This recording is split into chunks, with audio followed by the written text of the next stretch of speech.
بعض اوقات لوگ پتہ ہے کیا سوچ لیتے ہیں کہ یار اتنے ٹرک جا رہے ہیں، ہر تنظیم کر رہی ہے اور جناب جو ہے وہ راشن بھی بہت جا رہا ہے، ٹینٹ بھی بہت جا رہے ہیں، تو آپ ضرورت کیا ہے؟ آپ بلیو کریں 4 کروڑ لوگ اگر بے گھر ہوئے ہیں تو 4 کروڑ لوگوں کو پہلے تو روز کھانا چاہیے نا۔ آپ کبھی کیلکولیٹر تو حساب کریں کہ یہ روزانہ اربوں روپے کا تو صرف کھانا چاہیے ایک دن میں،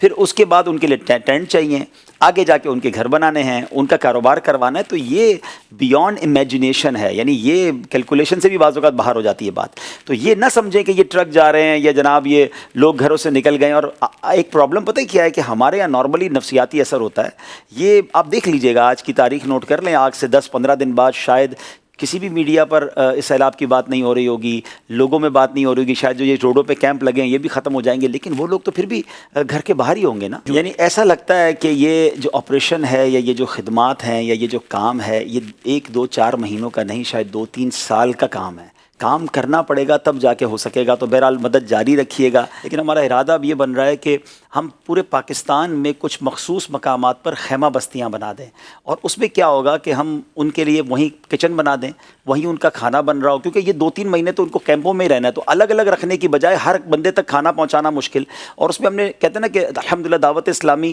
ویلفیئر کے ساتھ ساتھ جو دین کی خدمت کر رہی ہے، تو ہم نے پھر یہ سوچا ہے کہ ان خیمہ بستیوں میں پھر کوئی ایک جانماز بھی بنا دی جائے کسی خیمے کے اندر، ایک مبلغ دعوت اسلامی بھی اس خیمہ بستی میں چلا جائے اور وہ ان کو نیکی کی دعوت دے، انہیں نماز سکھائے، قرآن پڑھائے، تاکہ 2-3 مہینے بعد جب وہ گھر جائیں تو کم از کم نماز کے مسائل وہ سیکھ چکے ہوں، اس کی شرعی رہنمائی بھی لی جائے گی۔ ہم گورنمنٹ سے بھی بات کر رہے ہیں کیونکہ جگہ بھی ہمیں چاہیے گی جو سوکھی ہوئی ہوں، اور یہ انشاءاللہ پاکستان کے مختلف جگہوں پر بنانے کا ارادہ ہے، اور اگر یہ فائنل ہو جاتا ہے تو پھر ہم انشاءاللہ اس کی کاسٹ بھی آپ کو بتائیں گے۔ اللہ پاک نے بہت سارے لوگوں کو نوازا ہے، تو کچھ لوگ ہم سے کہہ بھی رہے ہیں کہ بتائیں ہم کیا کر سکتے ہیں، تو پھر ہم آپ کو ایک پیکج بتا دیں گے کہ بھائی ایک بستی جو ہے اس میں کھانا بھی ان کا روز کا ہوگا، اس میں جناب وہ رہیں گے بھی، ان کی نماز کا بھی اہتمام ہوگا، تو اس کا کتنا، اور اچھا پھر واش روم بھی بنانے ہیں، وہ بھی عارضی ہوں گے واش روم، لیکن ظاہر ہے کہ عورتوں کے مردوں کے پردے کے معاملات سارے ہیں، تو اس پر بھی ہم نے ہوم ورک کر رہے ہیں، جو لوگ ہم سے بار بار پوچھتے ہیں کہ ہم بتائیں کیا کر سکتے ہیں، تو یہ ہمارا ایک بڑا پیکج کا اعلان ہے جو تھوڑے دنوں میں انشاءاللہ ہم اس کو فائنلائز کرتے ہیں، پھر آپ کو انشاءاللہ بتائیں گے، تو پھر آپ اس میں ضرور ہمارا ساتھ دیں۔